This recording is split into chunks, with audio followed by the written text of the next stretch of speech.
भागवत विद्यापीठ के 10वीं वर्ग के हिंदी क्लास में आपका हार्दिक अभिनंदन है। आज हम लोग सूर्यकांत त्रिपाठी निराला की कविता अट नहीं रही है पर विचार करेंगे। कविवर निराला ने अट नहीं रही है शीर्षक कविता गीति शैली में रची है। इसमें उन्होंने फागुन माह की सर्वव्यापी मादकता का वर्णन किया है।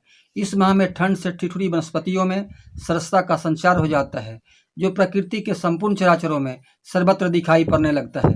यह कविता गीति शैली में रचित एक छायावादी कविता है, जिसमें निराला ने फागुन माह की प्राकृतिक सुंदरता का सजीव चित्रण किया है। अट नहीं रही है आभा फागुन की तन सट नहीं रही है।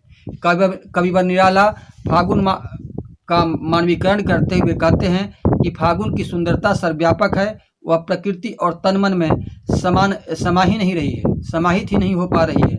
इस महीने की सुंदरता का प्रभाव प्रकृति के संपूर्ण प्राणियों पर दिख पड़ता है।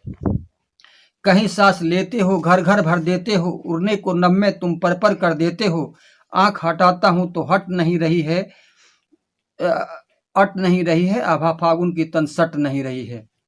यहाँ पर कहीं सांस लेते हो मानवीकरण अलंकार है।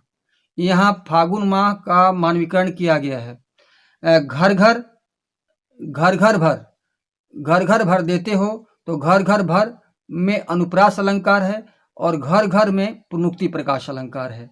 इसी तरह हट नहीं रही है तो नहीं रही में यहाँ अनुप्रास अलंकार है।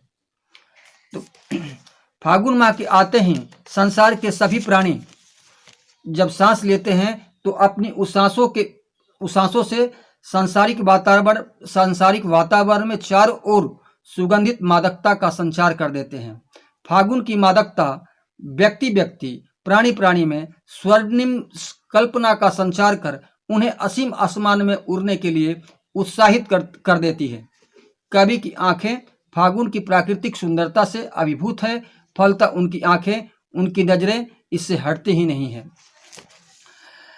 पत्तों से लदी डाल, कहीं हरी कहीं लाल, कहीं परी है उर में मंद गंध पुष्पमाल, पाट पाट शोभा श्री पट नहीं रही है। तो यहाँ कहीं परी है उर में मानवीकरण अलंकार है, यानी फागुन माह के गले में फूलों की माला परी है। उर मतलब हृदय होता है, तो यहाँ मानवीकरण अलंकार है। पाट पाट मतलब जगह जगह, ये एक ही शब्द की एक ही अर्थ में दो बार आवृत्ति है, तो यहाँ पुनरुक्ति प्रकाश अलंकार है। और नहीं रही में पुनः यहाँ भी अनुप्रास अलंकार है, क्योंकि नहीं और रही दोनों का अंतिम वर्ण ही जो है मिल रहा है। तो इस प्रकार ये कविता का ये चरण भी मानवीकरण, पुनरुक्ति प्रकाश और अनुप्रास अलंकार की सुषमा से संपन्न है।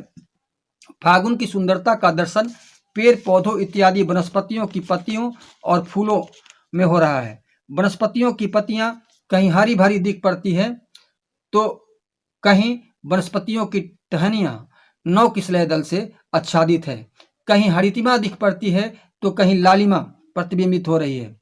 संपूर्ण धरती रंग बिरंगे फूलों से आच्छादित है।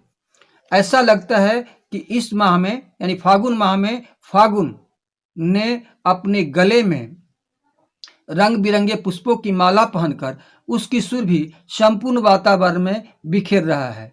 इस प्रकार संपूर्ण प्रकृति शोभायमान हो गई है। रंग रूप खुशबू से संपन्न होकर संपूर्ण प्रकृति शोभायमान हो गई है, चित्ताकर्षक हो गई है, आह्लादकारिणी हो गई है। सृष्टि का प्रत्येक कण उत्साह और उमंग से भरा हुआ है। यह सुंदरता इतनी व्यापक है, यानी इतने दूर दूर तक फैली हुई है कि यह कवि की आंखों में, नजरों में समा ही नहीं पाती है। अर्थात फागुन की सुंदरता का वर्णन करना शब्दों में संभव नहीं है। इस प्रकार यह कविता जो है माधुर्य गुण और श्रृंगार रस से सराबोर है। इस कविता में अनुप्रास और पुनरुक्ति प्रकाश अलंकार की बहुलता ने कविता में लयात्मकता का संचार कर दिया है। इस प्रकार